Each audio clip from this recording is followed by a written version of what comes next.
Hello, dear fans, friends, and subscribers. Your host Ram with you today on the Saturday's cricket show, Saturday cricket show, Cricket Happenings.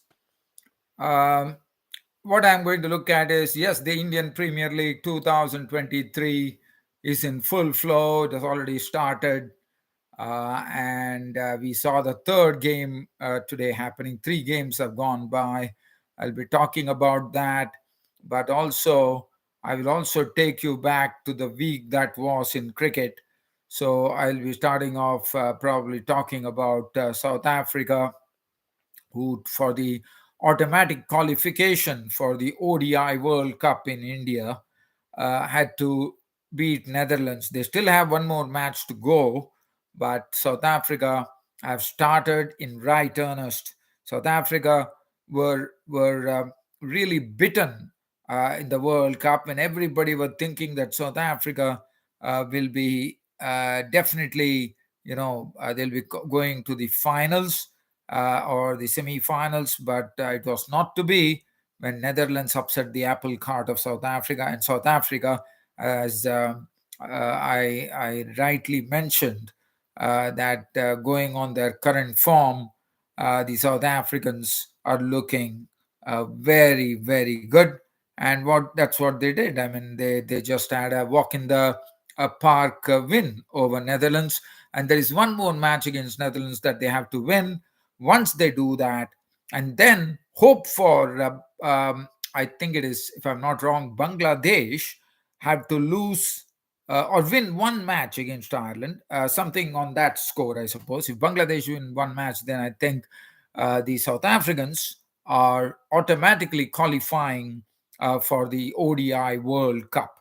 Uh, the other side, Sri Lanka, having a bit of a struggle. They are struggling in New Zealand. They lost the Test series.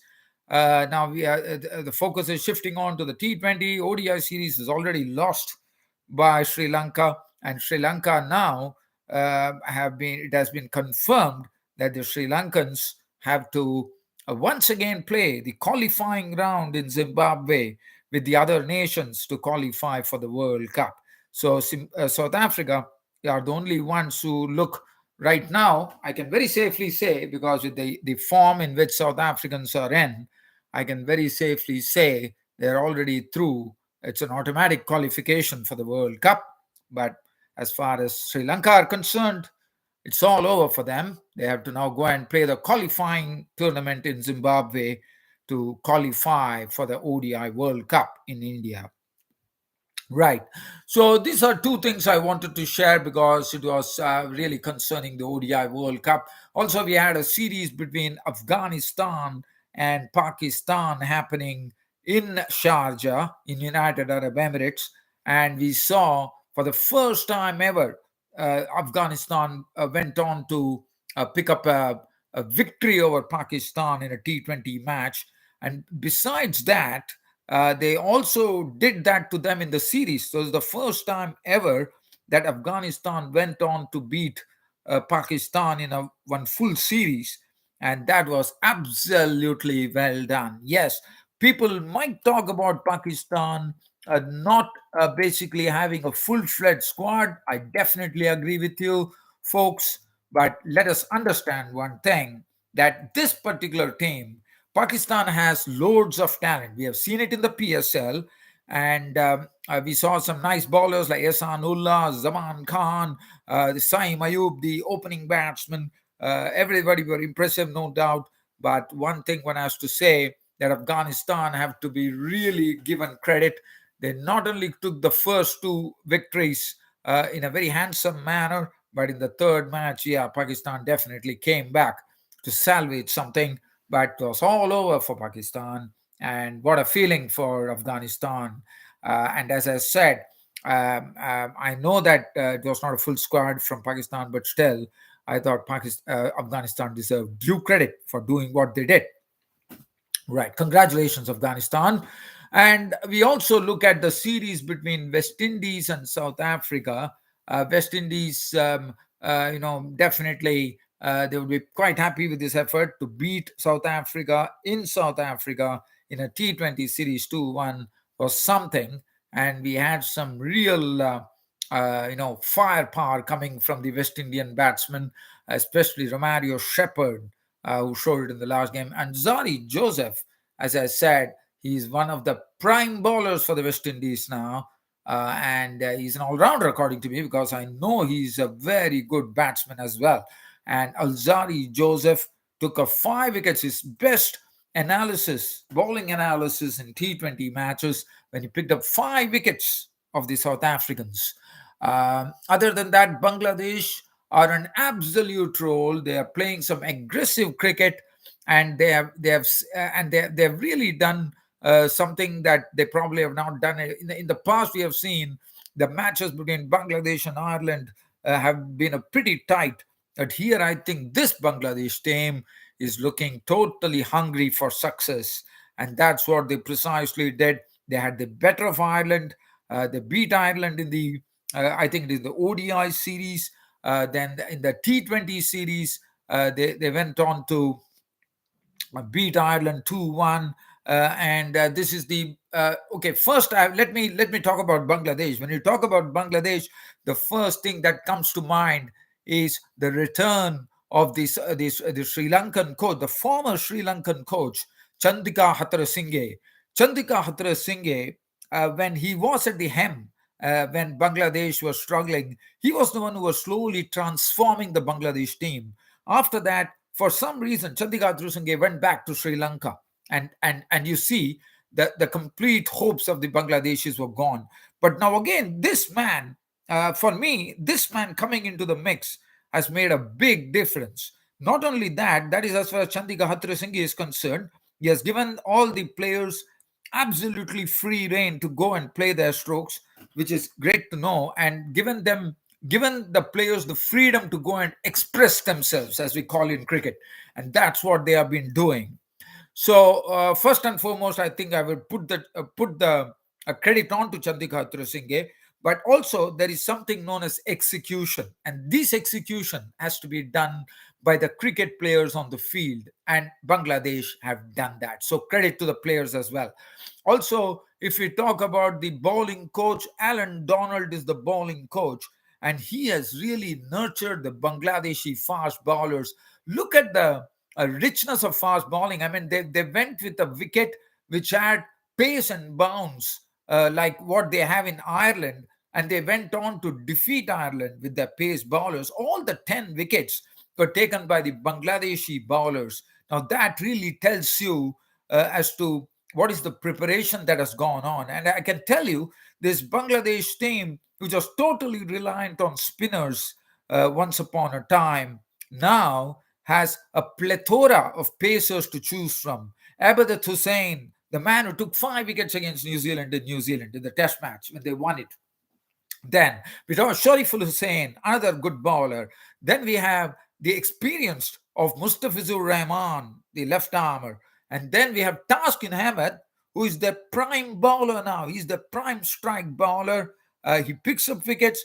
He gives the breakthroughs when it comes to limited over stuff. He sees to it that he throttles the batsman, and he is someone that every opposition is going to win. And what I like about Taskin Ahmed is his hunger. He has a big hunger. He says that he wants Bangladesh to become the best base bowling attack in the world, and that is a tremendous determination. I wish him good luck. I like that aggro in this young guy, Taskin Ahmed. He really bustles into bowl, and he has a sort of a real sort of a love for his country's cricket, and he wants the cricket to really blossom. And one really, really feels good about it that Taskin Ahmed is someone who has an aggro as a pace bowler, and he's delivering every time he goes into bowl. And not only that, and I think this man should be the sort of a real figure. And also, one man I would like to talk about, Liton Das. Now, Liton Das, mark my words, he would be the next Shakibul Hassan of Bangladesh cricket. I can tell you that. And also, let's talk about these youngsters. I'm going to give credit to the Bangladeshi think tank or the selectors in going with a policy. I think Chandika Hatrasinghe might have also played a role in this. He has gone all out, And they have taken all the players who have done well in the Bangladesh Premier League and they've pitchforked them into the international arena. And look at what they are bringing in. Rani Talukdar, the opener, he likes to go over the top. Nazmul Hussain Shanto has been consistent. We have, I think his name is Tauhid Ridoy. He's doing a great job as a youngster. And then we have when we have that experience of Shakib Al Hasan, Mushfiqur Rahim, Mahmudullah, and all those stuff. And they have the very good all-rounder by the name, I think, Marius and Miraz, who probably didn't play. Let us understand that. He didn't even play in these matches. But look at the riches that Bangladesh possesses. And I can tell you, this Bangladesh team is looking a real force to reckon with for the opposition in the coming days. And I have a sincere feeling that in this ODI World Cup, Bangladesh would be definitely a team to watch. Right. Now, I just wanted to, appreciate the way the Bangladeshis have been doing. So well done, Bangladesh. Now, let's shift the attention here to absolutely the current happenings that are happening. And we are talking about the Indian Premier League, which kicked off on I think it was on Friday, when the defending champions Gujarat Titans, led by none other than Hardik Pandya, was pitted against the finalists of last year's IPL, none other than MS Dhoni's famed Chennai Super Kings. And what was the outcome? It was Gujarat Titans winning against Chennai Super Kings. Rashid Khan keeping his cool, hitting a six on the boundary, and Rahul Tewatia finishing it off in smashing style with a six, because there was a bit of pressure. But let's talk about that Rituraj Gaikwad's innings. What an innings! I mean, all the good balls that were bowled to Rituraj Gaikwad were disappearing over the fences and also screeching along the turf as well for force. And Rituraj Gaikwad, he has come for some heavy praise from everybody. Why not? I'm so happy for Rituraj Gaikwad. I hope this is a harbinger of things to come for Rituraj Gaikwad in IPL 2023, because the quality of the shots that he played would have given the opposition bowlers absolute headaches. Because what he did, he was dispatching the good balls into the fence, and one could see the bowlers basically scratching their heads. And Rituraj Gaikwad, I sincerely believe this Indian Premier League 2023 would belong to this bloke, Rituraj Gaikwad of Maharashtra. And anyway, he definitely finished on the losing side, but what an innings from Rituraj Gaikwad. But on the other side, from Hardik Pandya's side, it was the Titans, Shubman Gill. I mean, what do you call him? I call him the silky siren of Indian cricket, because what he does it with ease, does it with a composure, and the strokes that he plays are absolutely top drawer stuff. And that's what he has been doing. He has been in prolific form. He has made his place. He has cemented his spot in the Indian team in all the mixes as far as international cricket is concerned, all the three formats of the game. And this is the man who is going to be making, I think, tremendous waves for India in the future.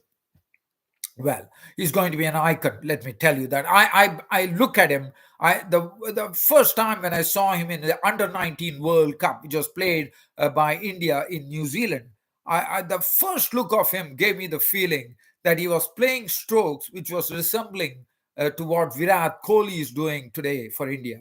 And at that time, I had it in mind, and I made a statement that Shubman Gill looks to be another Virat Kohli in the making, and he's proving me absolutely right. I call him the shining, sensational young Shubman Gill. Right. Now, so that was the first match. So it all started off with things going according to plans. Gujarat Titans, Hardik Pandya going on to win the first lung opener against Chennai Super Kings. Now I'm going to take you to two matches that happened today. The first match which happened was between Punjab Kings taking on the Kolkata Knight Riders at Mohali in Chandigarh. And the verdict was that Punjab Kings winning the match by 7 runs by the Duckworth-Lewis method. Let's look at the card here. Punjab Kings batting first. Also, let me talk about one more bowler yesterday from Chennai Super Kings. His name, I think his name is Hangar Gekar. And Hangar Gekar, from the first look, he was making his IPL debut yesterday. What I liked about him is that he has a good height. He likes to hit the deck bowler. He has decent pace, and he gets the ball to really rise. Now, that's a good thing. Another thing that I noticed about Ranjit Hangargekar is that he's someone who has the balls that one needs in a pace bowler's repertoire. He has the slower ball, which took him a wicket. He has he can really bowl a good bouncer, and one was really impressed. And what was good about him was he was the one who actually put in the pressure on the Gujarat Titans in the final stages when Rashid Khan and Rahul Tewatia had to keep their cool and glide and pilot their team home. But this was the man who bowled very well in the death overs. Let's remember that. And when any bowler comes under Dhoni's tutelage, you know what Dhoni can do, how he can bring the best out of any bowler in the world. I would say when it comes to Mahendra Singh Dhoni. Right on. So now let's get on to talk about the current matches. 2 matches that happened today. Punjab Super Kings were the victors, as I said, by the Duckworth-Lewis method because of rain coming in and stopping the game. Definitely things were pointing out towards a Punjab Kings victory. But in cricket, you never know. There were 4 overs still left.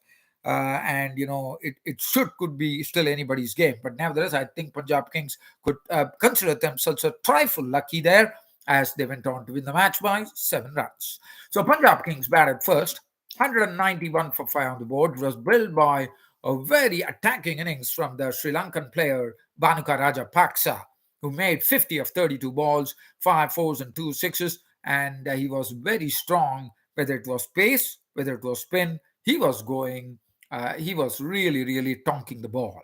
Shikhar Dhawan played a sweet little innings of the new captain of the Punjab Kings, cracked 40 of 29 deliveries, 6 fours in that.